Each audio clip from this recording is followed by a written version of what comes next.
has issued child abduction emergency for the following counties/areas.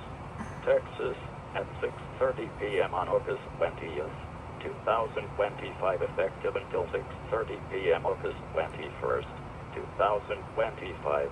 Amber Alert. Child abduction from Salado, Texas. Missing child is Natalie Driver, 13-year-old white female, last seen wearing a black shirt, black shorts, and wears glasses. Suspect is Kyle Bryce, 18-year-old white male.